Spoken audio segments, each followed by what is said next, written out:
Binalik nga ng NBA ang badayang referee na nandaya nga daw sa team ng LA Lakers. Pero bago natin pag-usapan yan ay eto mo na ang good news patungkol sa Thunder player na walang iba kung hindi etong si Nikola Topic.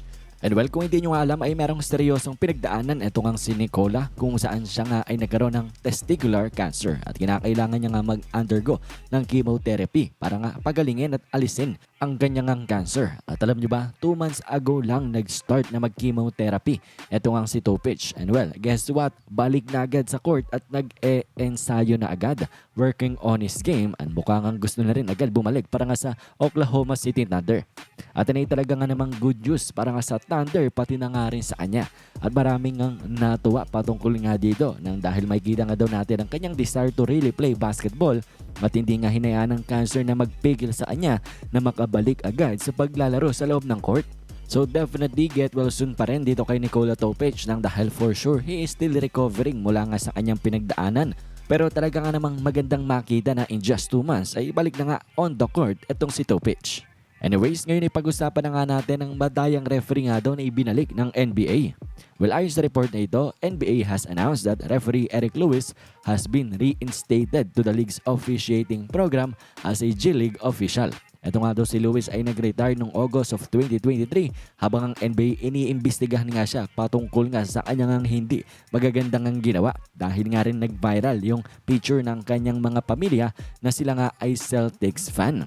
And well, I think alam nyo naman na o sino si Eric Lewis, lalo na't kilala ito ng maraming Lakers fans. Natatandaan nyo ay 2 years ago, ay itong ang si Eric Lewis ay naging viral nang dahil nga sa kanyang hindi magandang ginawa against sa Lakers tung kalaban nilang Boston Celtics.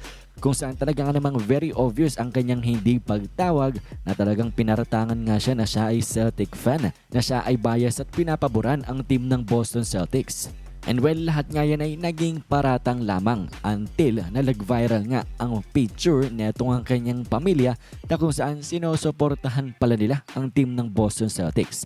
At batapos nga nang mag-viral yan ay nag-umpisang pag-iimbestiga ng NBA at while nag-iimbestiga ang NBA ay bigla na lang nag-retire itong si Eric Lewis. Pero guess what? He is back 2 years later. Hindi pa man agad sa NBA pero bilang G-League official nga daw. Meaning, dun siya sa G-League mag-officiate. Dun muna nga siya siguro for now at kinakailangan niyang patunayan ang kanyang sarili sa NBA na wala nang pangdadaya na siya ay gagawin. Mukhang he is working his way back in the NBA at maraming ang fans ang hindi natutuwa dyan nang dahil may history nga daw na hindi maganda itong si Eric Lewis na rigging games at dapat daw ay hindi na daw hayaan na makabalik sa NBA at ang number 1 na tumututol dyan ay walang iba kung hindi ang mga Lakers fans sa comment section.